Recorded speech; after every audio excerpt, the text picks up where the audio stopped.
created as a replacement of the compactability controller. The compactability controller is tasked to translate the compactability set point to the discharge compactability. And as I mentioned, that is set today experientially by the process owner. VComp-SP models all the real-time data sets that it receives from the IoT devices and sets the compactability set point at the controller dynamically. This is the major USP of this invention. And this takes away the guesstimates from the process and makes it precise and responsive to the changing ambient and process conditions. We'll explain it later in the case study. And this reduces the variance at the lab to as low as plus or minus 1.5 to plus or minus 2. That has been achieved. And we are looking at achieving plus or minus 1, as against what it is today, plus or minus 3, plus or minus 4, plus or minus 5. Take a look at this. This is just a view that I'm going to give you of what is the variation in the return sand temperatures, the return sand moisture. So I don't know if I can point over here. And if you look at the relative humidity, the way it is going up and down all over the during the course of the day, how can it be that the compactability set point has to be static? If you have more humidity, moisture is going to retain. If you have less humidity, the moisture is going to evaporate. Correspondingly, compactability set points will change, even though you do not know it, and that reflects in the casting outcomes. And what we are looking for is the lower upper and lower right-hand quadrants, that you can see that with this software, you are maintaining in a tight band of plus or minus 2 there, and that is the compactability percentage at the discharge compactability at mixture. This is just a schema of what this entire, how we gather all the IIoT information. So you look at return sand temperature, return sand moisture, they are all sensor based, except the lab compactability, which is manual even today. And all this goes to PLCs, and the PLC sends the data to the SCADA, and the SCADA sends the data to VComp-SP. That is the flow, how we capture and use true IIoT to arrive at this solution. So, as I said, we use smart sensors. We use everything about IIoT in this algorithm. So we collect data by sensors, by equipment, which is you can see over here. We use Internet of Things, that is SCADA, PLCs, etc., to exchange information. Cloud computing is for the centralized storage, and cloud computing and cloud server-based programming. Okay, and we use data analytics finally to achieve the optimization prescriptions using advanced machine learning algorithms and virtual AI, because it's constantly learning and adapting to the newer values that it is seeing on a real-time basis, the ambient conditions and everything else surrounding it, which I'm going to explain. What are the challenges and what are the solutions? So the challenges is absence of meaningful and authentic data. That's a problem with most foundries wherever we have been, that the data authentication is a real task. And the availability solution is availability of accurate, authenticated, and validated data. And this is achieved because we are now using real-time data coming from sensors, which is not human-centric, it is only data-centric. Then we establish different types of data available at irregular intervals. That's a challenge. So we establish alignment policies in order to align the data as best as possible to all the multivariate data that is flowing in, because it has to be close to each other. The other challenge is in maintaining testing equipments and machines at consistent accuracy. This is achieved by calibration at regular intervals. And selecting the right approach is to apply the right data sets for research, and apply analytics approach which should be problem specific. In this case, it is about achieving constant low variance compactability in the system. This is just a flow of what are the data points that we capture. So you have from the compactability controller, the prepared sand data, the sensor IoTs, the SCADA, the additives, we take into account all the additives, which is extremely important for understanding, because many people don't realize, they think that compactability is controlled by moisture. Not so. Compactability is also a function of the grain fineness number of the surface area of the sand. So if that is varying, you are not going to get constant compactability, not going to get optimal compactability. Let me put it that way. And then you have analytics, where we arrive at the optimal compactability via Sandman if anyone wants to implement that. We bring all this into data alignment. That goes into a predictive and optimization algorithm, and that gives the predictive compactability set point, or the CSO. This is an example of a case study. So you have two data sets, both the time Sandman was operating.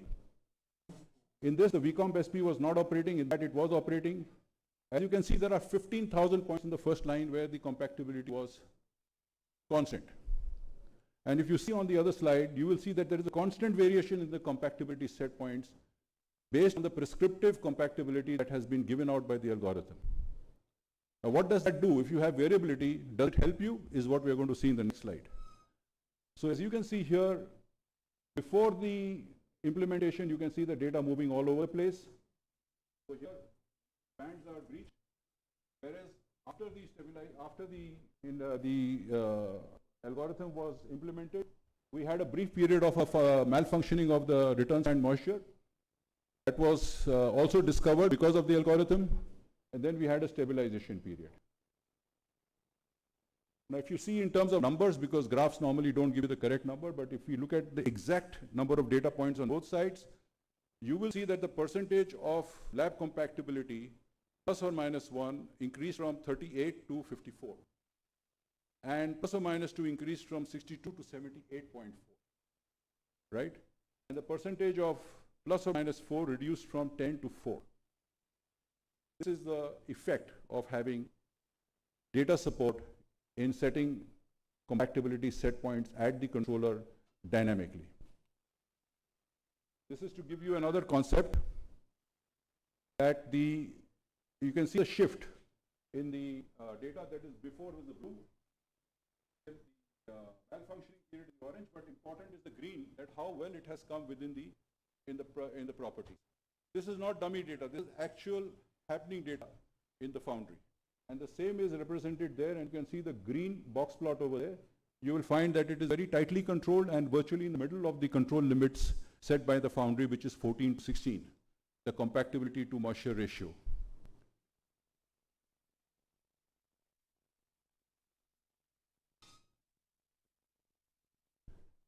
What is the effect on sand parameters? So here again, you apply mathematics to understand, and you look at the accepted measurement capabilities of standard deviation. And you can see that the compactability standard deviation is reduced from 2.58 to 2.03. Many other sand parameters deviations have also reduced.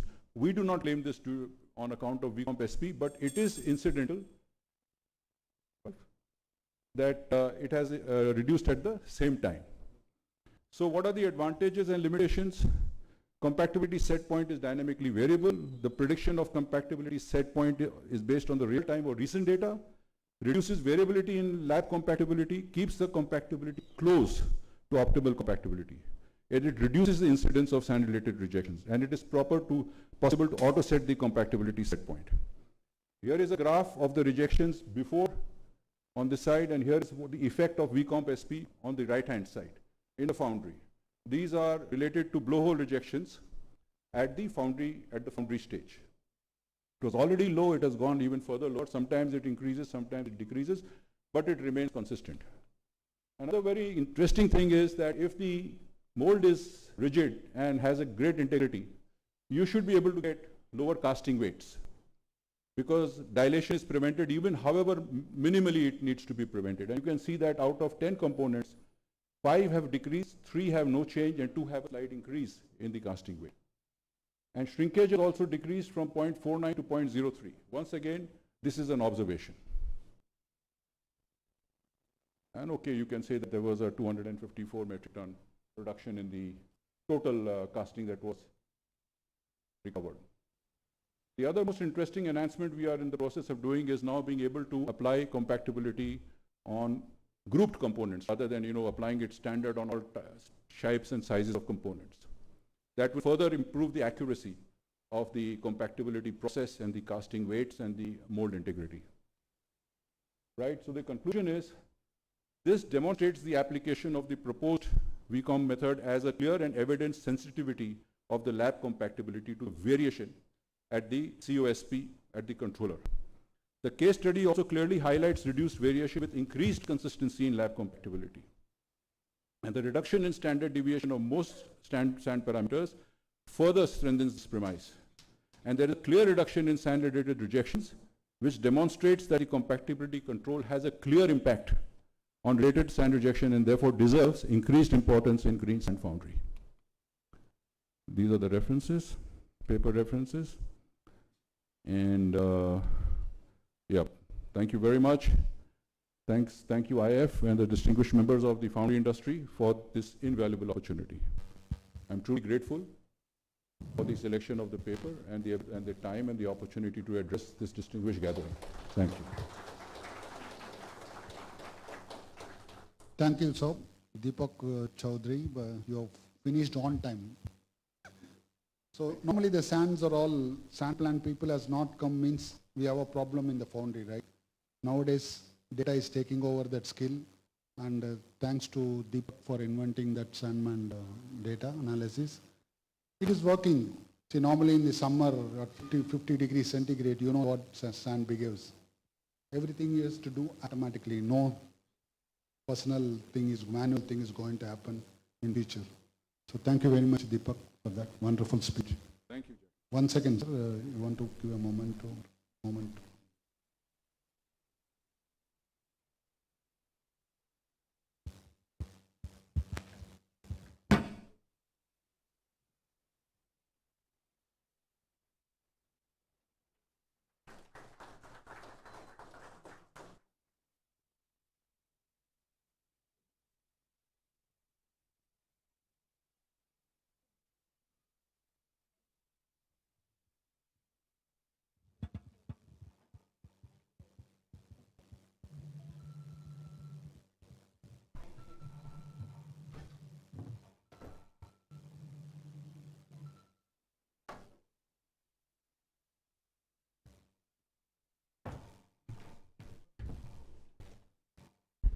So the second speaker of the session is Mr. Glenson Gundar Montero.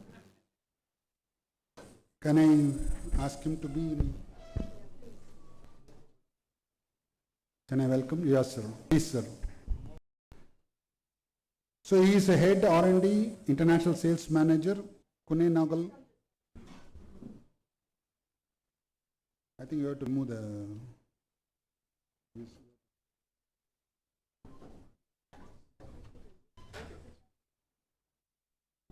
And he is the head R&D international sales manager in Kunkelwagner, Germany.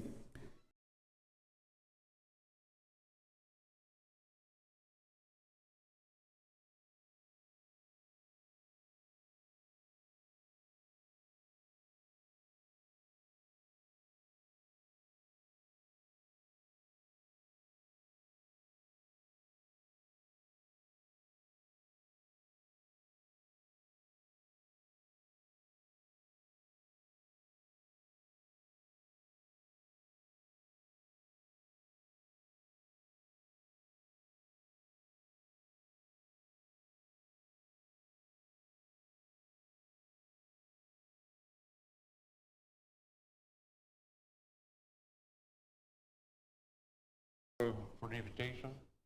Let's see what you do here. Call to work because it's here but it's not there. Oh! So the name is somehow complex, but what I want to approach here, what I want to discuss here, something definitively extremely simple. Better now with only one? Okay. I make the intro or you?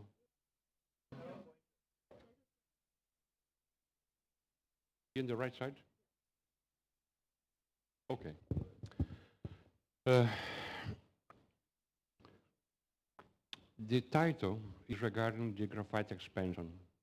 And what is the meaning of this effect? What does it mean for the foundry industry?